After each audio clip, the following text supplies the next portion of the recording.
Kangana Ranaut. Welcome to the stage, Kangana. The stage is all yours, Amish. Thank you so much. जोरदार तालियों के साथ अभिनंदन करिए member of parliament, film maker, writer, actor Kangana Ranaut का. कंगना जी, अभिनंदन है आपका. बहुत धन्यवाद sir. Thank you for this very exciting and very kind introduction. Good evening everyone. तो सभी सवाल पूछ सकता हूं मैं, मतलब आज खुलकर धुरंधर तरीके से. आपको किसी की परमिशन की जरूरत है? I don't think so.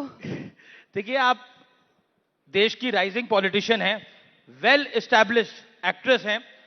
आपका राइजिंग भारत समिट में एक बार फिर स्वागत है. आप एक बार पहले भी आई थी, तब आप मेंबर ऑफ पार्लियामेंट नहीं थी, एक्ट्रेस थी. तो कैसा महसूस हो रहा है राइजिंग के मंच पर, न्यूज 18 नेटवर्क पर दोबारा आकर? मुझे बहुत अच्छा लग रहा है क्योंकि राइजिंग भारत, राइजिंग इंडिया से आपने, जब मैं पिछली बार आई थी तो राइजिंग इंडिया था, अब राइजिंग भारत है. तो हम तो हिंदी भाषी है और हिंदी को लेकर हमेशा से ही बहुत हम लोगों का एक भावना अलग जुड़ी है. तो राइजिंग भारत देखकर जिस दिशा में भारत जा रहा है और आत्मनिर्भर के साथ आत्मसम्मान भी जो भारत दिखा रहा है, तो नेचुरली हमें तो बहुत खुशी होती है. अच्छा, मेरा अगला सवाल आपसे यह है कि फिल्म इंडस्ट्री की आप क्वीन हैं, मंडी की एक young dynamic member of parliament हैं. कौन सा किरदार आपको ज्यादा चैलेंजिंग लगता है? आपको लगता है इसमें ज्यादा चैलेंज है, एज अ एक्टर या as a member of parliament? Amish ji, देखिए, जो काम आता है वो आसान लगता है और जो काम नहीं आता है वो मुश्किल लगता है. तो कौन सा नहीं आता है? नेचुरली अभी तो मैं सीख ही रही हूँ.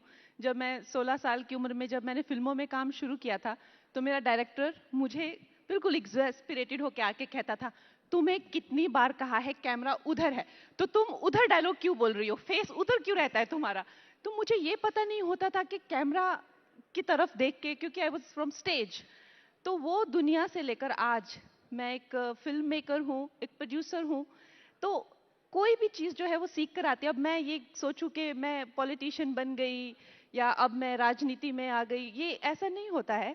हर चीज़ में आपको एक स्किल होती है, एक तजुर्बा होता है और वो चीज़ आपको अर्न करनी पड़ती है. अब मैं खुद को कहूँ कि मैं लीडर बन गई वर्सेस लोग कहें कि ये लीडर बन गई, तो अलग बातें हैं. अब तो लोग कहते ही होंगे. आपने बोला कि अभी आप सीख रही हैं, तो मैं जानना चाहता हूं कि संसद में तो कई सारे लोग हैं, चिराग पासवान भी संसद में हैं, उनसे सीख रही हैं या राहुल गांधी से सीख रही हैं? ज्यादा सीखना किससे हो रहा है पार्लियामेंट में?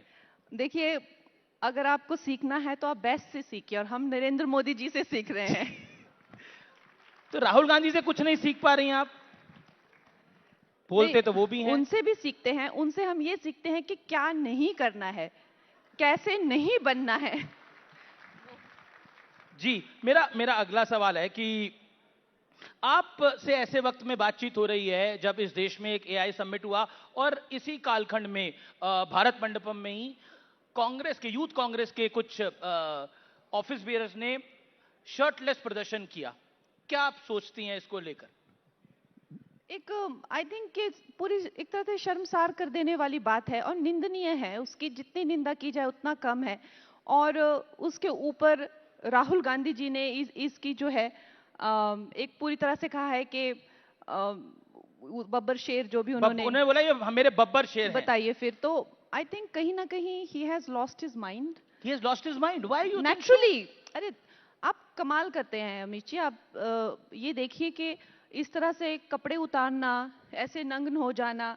और मुझे ऑनेस्टली अगर आप मुझसे पूछे, आजादी के बाद महात्मा गांधी जी ने कहा था कि कांग्रेस को अब डिसॉल्व कर देना चाहिए. उसका जो पर्पस है, उसका जो मायने है, वो कांग्रेस को डिसॉल्व कर देना चाहिए. सुनिए ना, आप मेरी बातों पे आपका ध्यान ही नहीं. आपका ध्यान है कि मैं अगला प्रश्न क्या पूछूं? नहीं, मेरा ध्यान है. आपने बोला कि कांग्रेस को डिसॉल्व कर देना चाहिए. कांग्रेस को डिसॉल्व कर देना चाहिए. अमीश जी, आप प्लीज.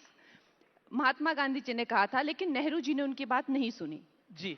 तो अब मुझे लगता है राहुल गांधी जी उनका जो है सपना पूरा कर रहे हैं कि पूरी तरह से कांग्रेस को नष्ट कैसे करना है, ये राहुल गांधी जी कर रहे हैं.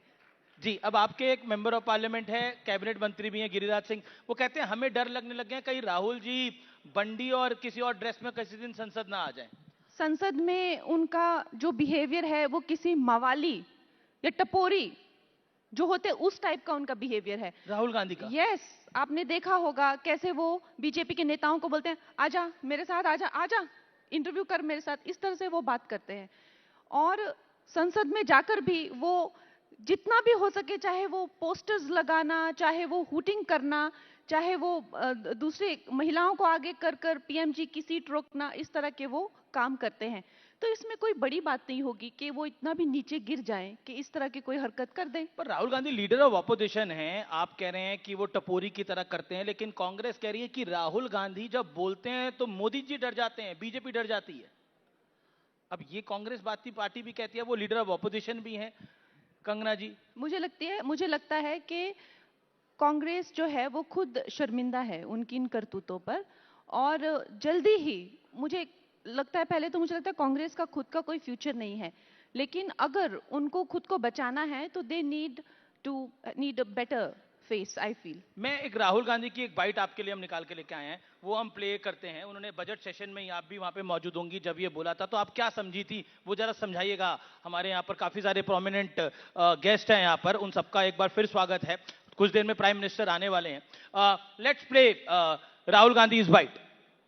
शुरुआत ग्रिप से होती है सर, और लक्ष्य होता है चोक में जाए, कि पहले ग्रिप ली, दूसरी ग्रिप ली, और फिर एकदम चोक में जाए। चोक में गया, पकड़ लिया, और चोक का फोकस गला होता है।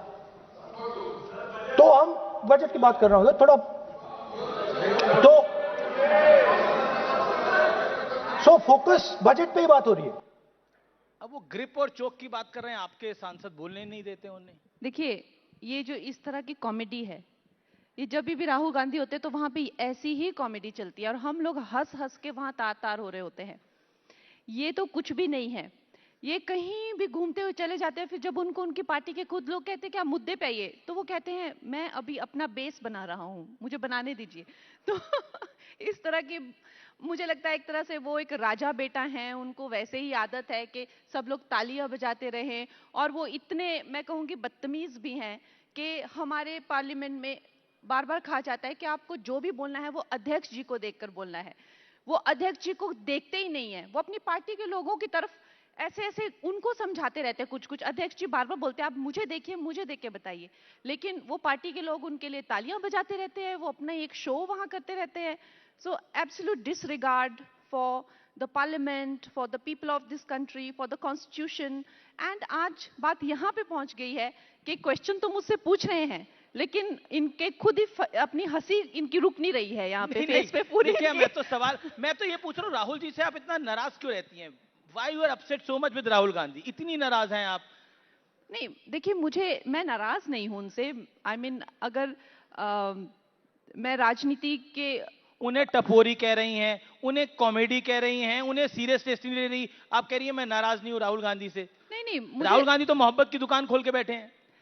आई थिंक राहुल गांधी जो हैं वो इस देश के लिए बहुत बड़ा खतरा है, क्योंकि वो बेवकूफ हैं, वो तो हैं ही, क्योंकि वो बाहर जाकर हमारे देश के बारे में, हमारे देश की डेमोक्रेसी के बारे में जिस तरह की बातें करते हैं, जिस तरह से वो इंटरनेशनली भी हमारे देश को, हमारे इकोनॉमी को सबोटाज करने की कोशिश करते हैं, जिस तरह से वो ऐसी ऐसी शक्तियों के हाथों एक कठपुतली बन गए हैं जो कि हमारे देश को तबाह करना चाहते हैं, तो कॉमेडी या इस तरह की बात अलग होती है।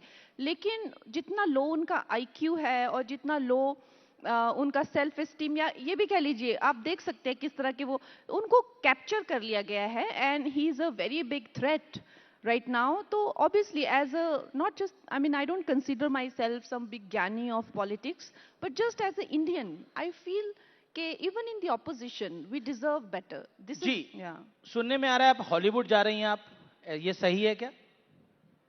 See, I have some offers, लेकिन depending on my time and inclination, we'll take a call. जी, हाल ही में काफी सारी फिल्में आई हैं जिनको लेकर बड़ा विरोध शुरू हो जाता है। कश्मीर फाइल्स आई, उसको एजेंडा फिल्म कहा गया। धुरंधर आई, उसको कहा गया कि उसमें बहुत वायलेंस है। आपकी इमरजेंसी आई, उसको लेके बहुत सारी बातें हुई। क्या कहना चाहती हैं आप उसको लेकर? देखिए, फिल्में जो है उनका मूलतः उनका ये इस तरह का ही, चाहे आर्ट का कोई भी वर्क हो, चाहे बुक्स हो, चाहे फिल्म्स हो, एक संवाद तो सोसाइटी में होना चाहिए और स्ट्रॉन्ग रिएक्शंस भी होनी चाहिए। तो मैं नहीं देखती कि कंप्लीटली गलत है, लेकिन सिर्फ उनको जो है एक तरह से बैन कर देना, बॉयकॉट कर देना, उनको डिसमिस कर देना, उनको किसी तरीके से जो है वो एक समीक्षा होती है और एक बिल्कुल जो है आलोचना होती है। समीक्षा अलग है और आलोचना अलग है। तो मुझे लगता है कि इतने बड़े लेवल पे ये फिल्में चलती हैं, उनको दर्शक भी सराहते हैं, और फिर उनकी इस तरह से to be dismissive of them and to discredit them, ये बहुत गलत है। और मैं ऐसे चाहूँगी कि इस तरह का माहौल जो है, इतना बिटरनेस ना आए, जो कि मैंने भी फेस की है। मैंने तो काफ़ी वोकली जो है इसके बारे में बात भी की है, but I feel that art को आर्ट की तरह होना चाहिए, लेकिन इस तरह की स्ट्रॉन्ग रिएक्शंस भी आनी चाहिए ताकि लोगों को पता चले, हमारी जो पीढ़ियां हैं वो समझें कि ये दिस इज व्हाट वर्सेस ये क्या, जो भी आपने फिल्मों का नाम लिया, चाहे वो धुरंधर हो, चाहे वो जी मणिकर्णिका हो, या चाहे वो चावा इमरजेंसी हो, जी। यू नो, ये सब फिल्में जो हैं वो एक नेशनलिज्म को दर्शाती है।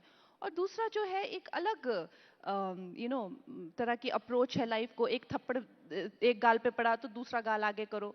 एक अप्रोच है कि एक थप्पड़ मारोगे तो तुम्हारा जबड़ा तोड़ देंगे। तो it should be discussed in society and it's okay to discuss things and to evaluate. There is nothing wrong, लेकिन किसी को बिल्कुल डाउन राइट जो है डिस्क्रेडिट कर देना, डिस्कार्ड कर देना, दैट इज नॉट गुड। जी बिल्कुल। आखिरी सवाल है, आपका अच्छा दोस्त कौन है? फोटो आएंगी, सलमान खान, शाहरुख खान या आमिर खान? ये मेरे दोस्त कब से बन गए? फिर भी इनमें से ज्यादा पसंद कौन है? आई थिंक मुझे actually I think Salman is quite cool. जी, अगला देख लेते हैं। बेहतर प्रधानमंत्री कौन है? अटल बिहारी वाजपेयी, डॉक्टर मनमोहन सिंह या नरेंद्र मोदी? Choose one. प्रधानमंत्री नरेंद्र मोदी जी। प्रधानमंत्री नरेंद्र मोदी। बेहतर विपक्षी नेता कौन है? राहुल गांधी, अखिलेश यादव या Mamata Banerjee? I think an opponent should be good. I think Mamata Banerjee is a good opponent. जी, शानदार एक्ट्रेस कौन है? जानवी कपूर, अनन्या पांडे या सारा अली खान? आपके सभी फेवरेट हैं।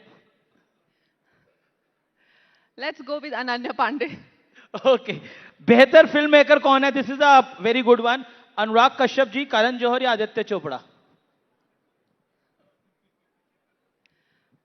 मेरी जो फिल्म मेकिंग के लिए जो लाइकिंग है और एक्टिंग के लिए जो लाइकिंग है, वो मतलब मेरे स्टैंडर्ड्स इतने लो नहीं हैं जितने आपके हैं, क्योंकि लिस्ट में कम से कम एक लिस्ट तो अच्छी बनानी थी। मैंने तो सब टॉप डायरेक्टर्स को लिया है। चलिए, आपने राइजिंग के मंच पर आई, आपने हमें इतना समय दिया, इसके लिए आपका बहुत बहुत धन्यवाद। Thank you so much. जोरदार तालियां कंगना रनौत जी के लिए।